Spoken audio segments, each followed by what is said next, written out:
All right, so I am here at the Cooler Master booth with Kevin. We're taking a look at some of the new products they're showing off here today. So why don't you tell us, what are the new products you guys got showing off here today? Okay, well, we got a lot of products showing off.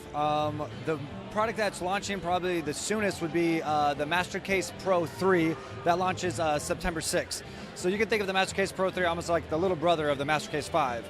So it's a smaller form factor case. It's for micro ATX. And that's probably the one, what really ties it, what makes it the smaller brother of the MasterCase 5 is because it has the same look, the exact same look, and also both what ties it together is the freeform modular system. So it's completely customizable, not only inside the case, like you can move the bays around, whatever you want to do, and also externally as well. So for example, you can take off the top, just like the MasterCase 5, also the front. We have a lot of accessories for it. All right, so in addition to the cases, you also have a new cooler that you're showing off here, which is pretty unique. Why don't you tell us about that? Sure, yeah, it's the MasterLiquid Maker 92. It's not out yet, so it launches probably early October, maybe late October, I don't know, we'll see. But we have done some early pre-order, like early bird specials for it. And yeah, just like what you said, it's something totally unique, something totally cool. We basically combined like liquid cooling and air cooling. So you end up being able to mount the radiator directly on the CPU.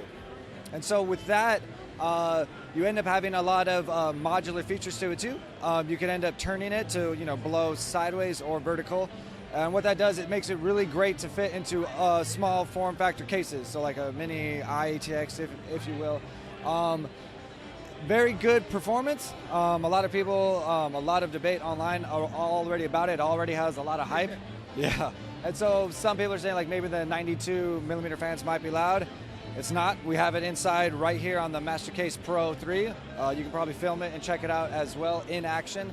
It's a nice, really nice another option when it comes to liquid cooling, because I don't know about you, but for me, I personally hate installing radiators.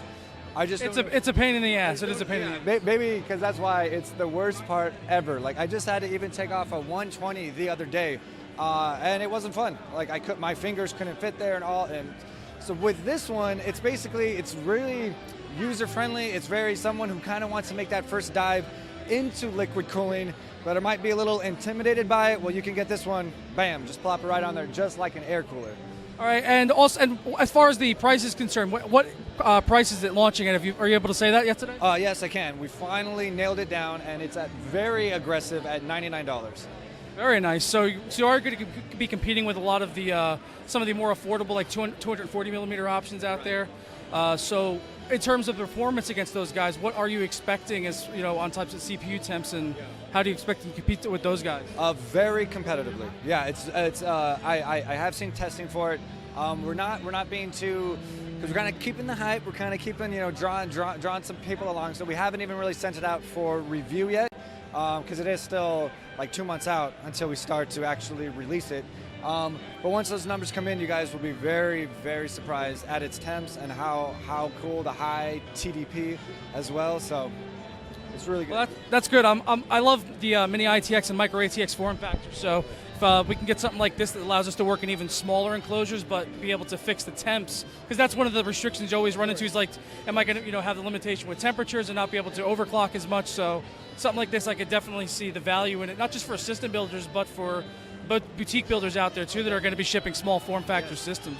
Yep, I totally agree. It's a nice, for SIs, yeah, it's a very nice choice for them. A lot of, business to business, how they end up, how they can use it to actually ship out these smaller form factor cases. Yeah, we're really, really excited about it. We're just hoping just to offer, just to innovate. I mean, if you end up looking at Cooler Master, like that's what we've done. It's in our name, Cooler. We've been around since 1993 is when our company was founded. I mean, we invented heat pipes, for Christ's sake. This is in our blood. This is what we do. So being able to just come out with something totally new and innovative, yeah, that's what we love doing. Excellent. Well, I'm looking forward to it coming out and testing it out and seeing what it can do, especially because it's a pretty aggressive price point. It's kind of right in the middle. It's not too expensive, but it's still affordable as well. So I think it's going to appeal to a lot of people. I'm looking forward to coming out. Thanks for your time, Kevin. Thank you. All right, so there you guys have it, our first look at the Cooler Master Liquid Maker 92. Please let me know your thoughts on this unique cooler design from Cooler Master down in the comments below. Obviously, it has stirred up a lot of debate over the design and the aesthetics of it, but it really does have certain system configurations where I could think of the benefits there.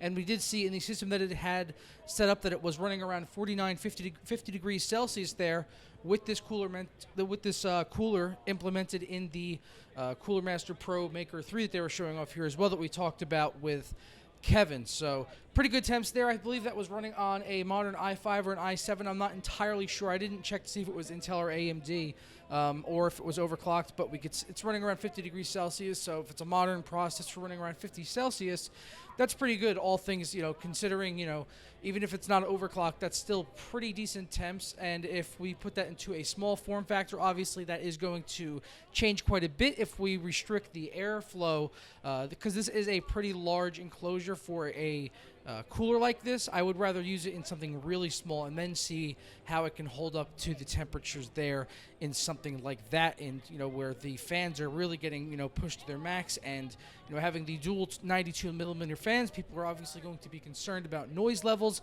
So that's something I would love to test in a small form factor build here for you guys in the future, whether it be an AMD or an Intel based system. Just be fun to try it out and test it, obviously. So let me know your thoughts down in the comments below on this cooler and what system you would like to see it tested in. And I will catch you guys next time with more PAX coverage. I think we're going to have about one more video coming out of PAX before I get out of here. So I will catch you guys next time. Ta-ra.